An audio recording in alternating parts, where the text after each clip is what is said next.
बहुत ज़्यादा खुशी महसूस हुई और हैरान भी हुआ कि माशाल्लाह इतनी ज़्यादा तादाद यहाँ पर लोगों की, और सैकड़ों की तादाद में यहाँ पर बुक स्टॉल्स हैं, मुख्तलिफ़ किस्म की बुक्स, बच्चों के लिए, बड़ों के लिए। और फिर हमारे लिए जो सबसे बड़ी खुशी की बात थी वो थी जो हमारे सफ़ीर अली अवाद अल असीरी, जो इससे पहले सफ़ीर पाकिस्तान रह चुके हैं, उन्होंने बुक लिखी है स्पेशली सऊदी अरेबिया और पाकिस्तान के तल्लुकात के ऊपर। माशाल्लाह ये बहुत ज़बरदस्त किताब है। मैं चाहूँगा कि पाकिस्तानी कम्युनिटी जितनी भी है वो लाजमी इस बुक को पढ़े।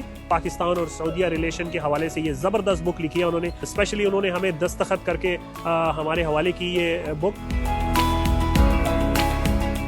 बेशुमार रश है यहाँ पर, आप ज़रूर देखिएगा। इस वीडियो में भी आप देखेंगे कि इतना ज़्यादा क्राउड है। मैंने पहली दफ़ा देखा है कि बुक फेयर में इतना ज़्यादा क्राउड है। और ये बड़ी खुशाइन बात है कि जो सऊदी अवाम है और जो बाकी अवाम है वो सब लोग, किताबों से मोहब्बत अभी भी बाकी है, और लोग जो है वो जोक दर जोक यहाँ पर आ रहे हैं और किताबें न सिर्फ ख़रीद रहे हैं बल्कि इसको प्रमोट भी कर रहे हैं।